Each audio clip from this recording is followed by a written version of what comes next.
नमस्कार दोस्तों, सज्जनों, जय श्री कृष्णा, राधे राधे। सज्जनों, आज हम बात करेंगे महाभारत के एक छोटे से अंग श्रीमद् भगवत गीता महाशास्त्र की, जो कि महाभारत का छोटा अंग होता हुआ भी महाभारत की जान है। जैसा कि हमारे शरीर का सिर सबसे छोटा अंग होता हुआ भी हमारे शरीर की जान है, सिर उसी प्रकार से महाभारत का एक अंग, छोटा अंग गीता शास्त्र, जो कि कुरुक्षेत्र में श्री कृष्ण भगवान जी ने अर्जुन को समझाया था, और उसी के महत्व की बात आज हम करेंगे कि उसकी कितनी बड़ी महिमा है। गीता शास्त्र की हमारे वेद शास्त्रों में बहुत बड़ी महिमा बताई गई है। आज हम उस महिमा को आपके समक्ष प्रस्तुत करते हैं। चलिए वीडियो को शुरू करते हैं। ओम श्री परमात्मने नमः।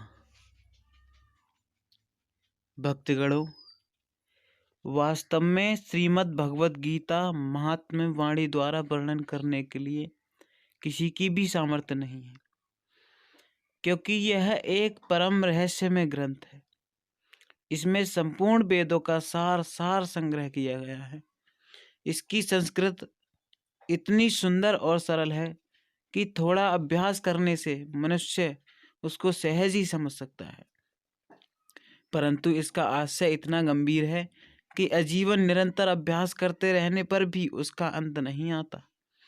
प्रतिदिन नए नए भाव उत्पन्न होते रहते हैं।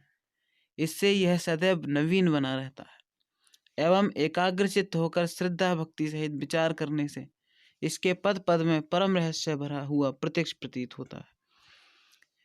भगवान के गुण, प्रभाव और मर्म का वर्णन जिस प्रकार इस गीता शास्त्र में किया गया है, वैसा अन्य ग्रंथों में मिलना कठिन है, क्योंकि प्राय ग्रंथों में कुछ न कुछ सांसारिक विषय मिला रहता है। भगवान ने श्रीमद् भगवत गीता रूप एक ऐसा अनुपमय शास्त्र कहा कि जिसमें एक भी शब्द सदुपदेश से खाली नहीं है। श्री वेद व्यास जी ने महाभारत में गीता जी का वर्णन करने के उपरांत कहा है, गीता सुगीता कर्तव्या किमन्ये शास्त्र विस्तरे या स्वयं पद्मनाभस्य मुख पद्माद्यनि श्रुता। भावार्थ कि गीता सुगीता करने योग्य है, अर्थात श्री गीता जी को भली प्रकार पढ़कर अर्थ और भाव सहित अंतःकरण में धारण कर लेना मुख्य कर्तव्य है, जो कि स्वयं पद्मनाभ भगवान श्री विष्णु के मुखारविंद से निकली हुई है। फिर अन्य शास्त्रों के विस्तार से क्या प्रयोजन है। स्वयं श्री कृष्ण भगवान ने भी इसके महात्म्य का वर्णन किया है। इस गीता शास्त्र में सभी मनुष्य का अधिकार है, चाहे वे किसी भी वर्ण आश्रम में स्थित हो, परंतु भगवान में श्रद्धालु और भक्तियुक्त अवश्य होना चाहिए, क्योंकि भगवान ने अपने भक्तों में ही इसका प्रचार करने के लिए आज्ञा दी है, तथा यह भी कहा है कि स्त्री, वैश्य, शूद्र और पाप योनि भी मेरे परायण होकर परम गति को प्राप्त होते हैं। अपने अपने स्वाभाविक कर्मों द्वारा मेरी पूजा करके मनुष्य परम सिद्धि को प्राप्त होते हैं। इन सब पर विचार करने से यह ज्ञात होता है कि परमात्मा की प्राप्ति में सभी का अधिकार है, परंतु उक्त विषय के मर्म को ना समझने के कारण बहुत से मनुष्य, जिन्होंने श्री गीता जी का केवल नाम मात्र ही सुना है, कह दिया करते हैं कि गीता तो केवल सन्यासियों के लिए ही है।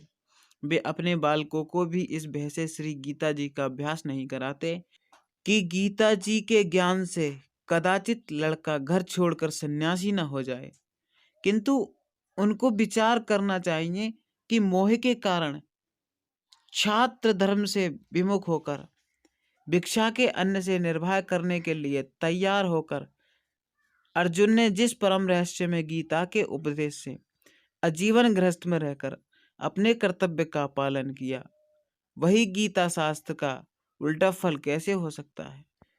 अतएव कल्याण की इच्छा वाले मनुष्य को उचित है कि मोह का त्याग कर अतिशय श्रद्धा भक्ति पूर्वक अपने बालकों को अर्थ और भाव के सहित श्री गीता जी का अध्ययन कराए एवं स्वयं भी इसका पठन और मनन करते हुए भगवान की आज्ञा अनुसार साधन करने में तत्पर हो जाएं, क्योंकि अति दुर्लभ मनुष्य शरीर को प्राप्त होकर अपने अमूल्य समय का एक क्षण भी दुखमूलक क्षण भंगुर भोगों के भोगने में नष्ट करना उचित नहीं है, क्योंकि यह मानव शरीर हीरा के समान है।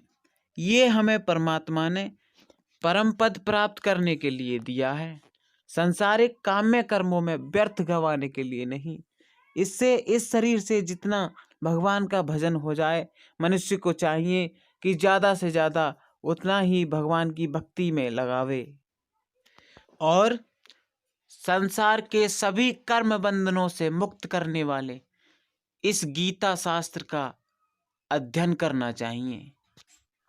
नमस्कार सज्जनों, आशा करता हूँ आपको हमारा ये वीडियो पसंद आया होगा। यदि वीडियो पसंद आया हो तो लाइक करें, शेयर करें और हमारे चैनल को सब्सक्राइब करें। और आप किस प्रकार की वीडियो देखना चाहते हैं हमें कमेंट करके बताएं।